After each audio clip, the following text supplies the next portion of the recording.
Good evening, everyone. As promised, the next video is mitochondria. What is mitochondria? Mitochondria is also known as powerhouse of the cell, just like inverter plus generator.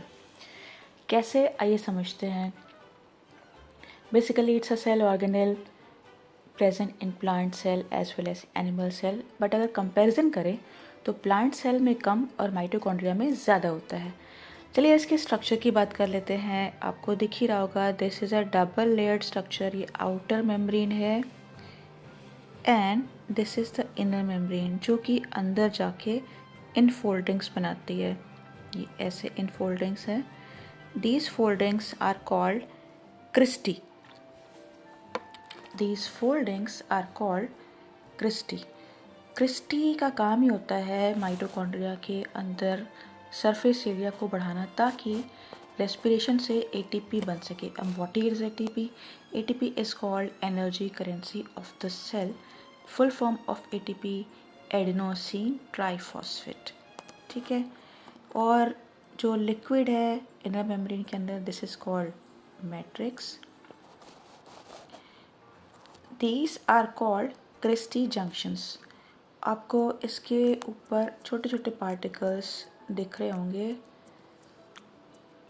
These small small dots lollipop जैसे दिखते हैं. These are called F1 particles. Synthesis यहीं पे होती है. किसकी? ATP की. ATP बनता कैसे है? तो glucose is broken down in the presence of oxygen in mitochondria and releases carbon dioxide, water and energy. This is called aerobic respiration. Aerobic respiration means respiration which breaks down glucose in the presence of oxygen. And these mitochondria are tiny structures, can be seen with the help of microscopes and present everywhere. It has their own DNA. इनका अपना DNA होता है which helps in self duplication. DNA, RNA, proteins they contains. ठीक है. जिस F1 particle की बात हो रही थी वो कुछ ऐसा दिखता है. ये अपर हेड राउंड होता है और ये बेस इनर फोल्डिंग से अटैच्ड होता है. यहाँ पर एडिनोसिन डाइफॉस्फेट से रिडक्शन के बाद एटीपी रिलीज होती है. Stalk, head, base.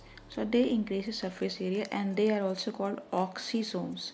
सो इनर फोल्डिंग्स इनर मेम्ब्रेन पे क्रिस्टी के ऊपर लॉलीपॉप जैसा जो स्ट्रक्चर होता है, दैट इज कॉल्ड ऑक्सीसोम्स या F1 पार्टिकल. और ये माइटोकॉन्ड्रिया एब्सेंट किस में होता है?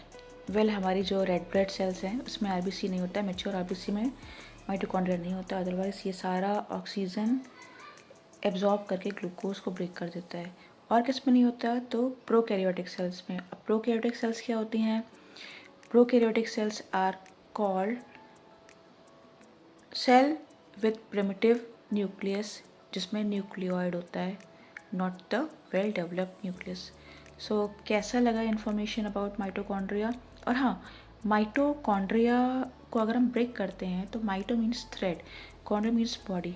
सो a thread like body scattered in the cytoplasm and cell inside the cell membrane of all the living organisms. That is why it is also known as powerhouse of the cell, because it generates power after breakdown of glucose in the form of ATP. तो अगर आपको ये video कुछ information दे चुकी है तो मुझे please comment में बताइए. और नेक्स्ट वीडियो आने वाला है एंडोप्लाज्मिक रेटिकुलम पे. Till then take care. Bye bye.